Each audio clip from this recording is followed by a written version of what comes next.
Well, the best part about being 1-0 is you got a chance to be 2-0, and that was a great start for this program. Obviously, great start for the staff. I talked to the players in the locker room that there was a major door that we had to bust through today, and in life and in a season, in your progression in a program, a football program, there's going to be new doors every single day, every single week, and significant doors that you have to go right up to, and you got to either kick them down or run away. And one of those big doors for us that we had to kick down was going to game day with this new coaching staff and these new players and working through that.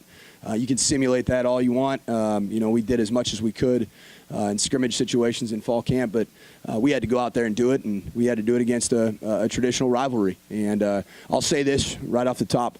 In a program with a guy that's been around high-level coaching, Mark Elder, the biggest improvement you're going to see is from year 1 to year 2 in a program like that.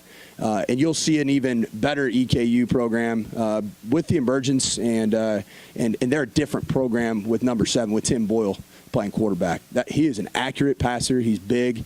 He's sharp. I had a chance to talk to him after the game. Very impressed with his demeanor. They're going to win some games in the OVC. Very impressed with that group. But today we came out on top.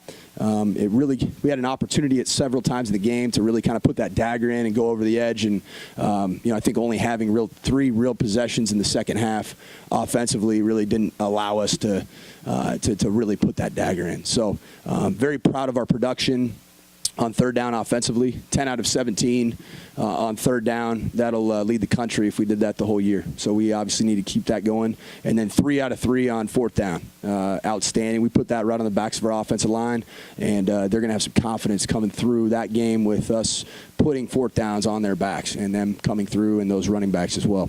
Can't wait to get Xavier Lane back. Can't wait to get Quentin Baker back. Those are 2 dynamic playmakers that'll change the complexion of our offense.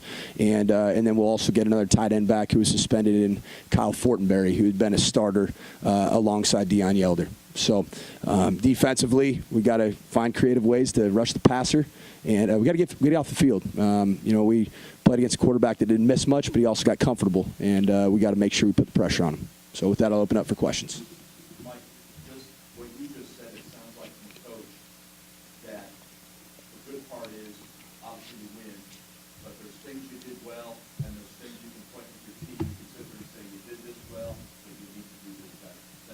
It is, and I pointed out a lot of the positives.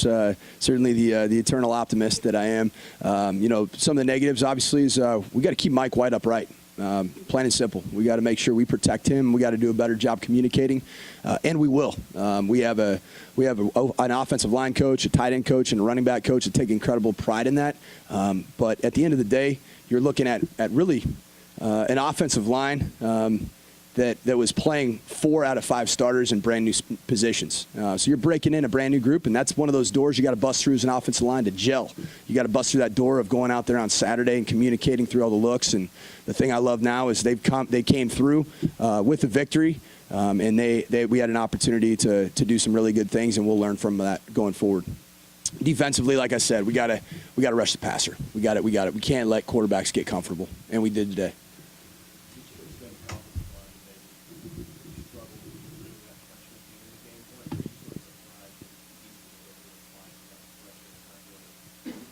Yeah, I think it's a little bit of both. I knew that they had a defensive end that might be one of the better DNs we'll see all season long. Aaron Patrick is a dude.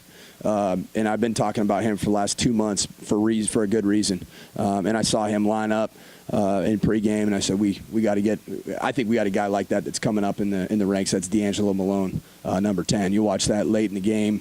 He's going to be a guy we got to sick him, let him get loose.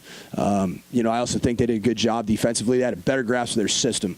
I'll be quite honest, going into this game, looking at last year's film, they were not a sound defensive football team. A very unsound defensive football team, but it was year 1. It was year 1 in a system. This is year 2. They had spring ball, they had fall camp, and they were a much more sound defensive football team. Last year in the Purdue game was their opener, and they decided they blitzed all over the place, and they were incredibly unsound with their coverages, backing the blitzes. Today, it all fit well together, and that's the kind of growth that you should see from year 1 to year 2 in a program with a new staff.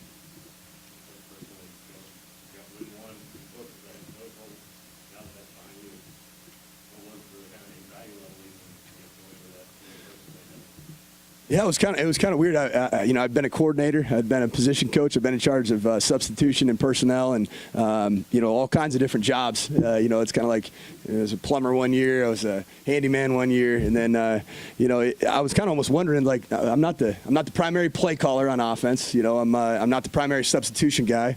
Like, what do these head coaches do? So that was that was kind of the biggest question. And one thing I did like about it is I like to be able to set the tone. Really for some of the decision making and then the play calls in critical situations. If I'm going to put my football team and our staff on the line on a fourth down, I want to be responsible. It's almost like my call. If we're going to put our team on the line, I want to be responsible, and my hands are going to be responsible for that. So that kind of was an evolution as the game went on, and it was a whole heck of a lot of fun. And there's a lot of just working through newness, but to get a 14-point victory and not play perfect football. We'll definitely take that. Yeah, I think honestly, not having Xavier Lane, he was such a stalwart at the receiver position that he plays. He was so mentally sound in what he was doing. We had to kind of expedite the process for Quinn Jernigan, had to expedite the process for Devin Nixon, and certainly for Cam Eccles-Looper. I think Quinn and Mike White have a pretty special synergy. I think that'll be exciting going forward. Xavier Lane, and I think today Mike White found that same synergy with Deion Yelder. He was a big time spring and fall camp surprise, and that didn't surprise me at all what he did today at the tight end position. But schematically, we have there's a lot of different bullets in the chamber that we certainly it'll change week to week. We will not look similar formationally and some of the play calls week to week. It will change dramatically.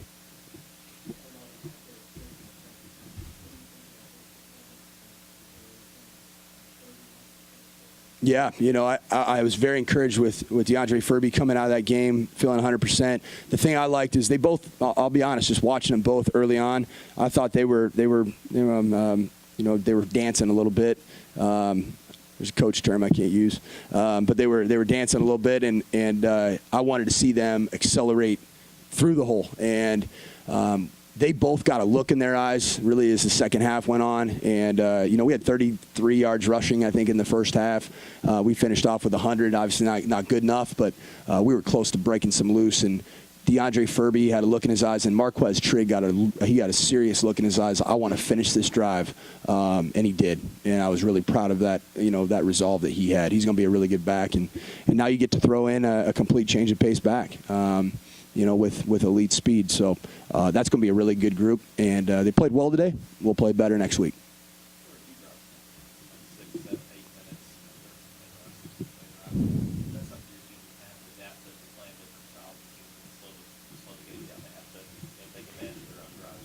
Are you talking about our defense played both sides? Yeah. I think in an opener, you want to be sound on both sides of the ball. You don't want to be complete riverboat gamblers right out the gate. And really defensively, they did some things from a coverage standpoint where they played pretty top down.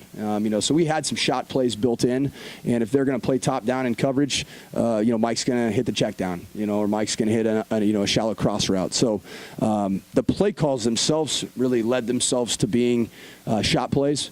But they know that that's what Western Kentucky's offense is, and that's what my offenses have been too, a vertical passing team. So hats off to them. They played a ton of cover two man, which is essentially you cannot throw the ball on a deep post or a deep go route versus that coverage. Now you got to exploit it with other different types of crossing routes, and that's why you saw some of that as well.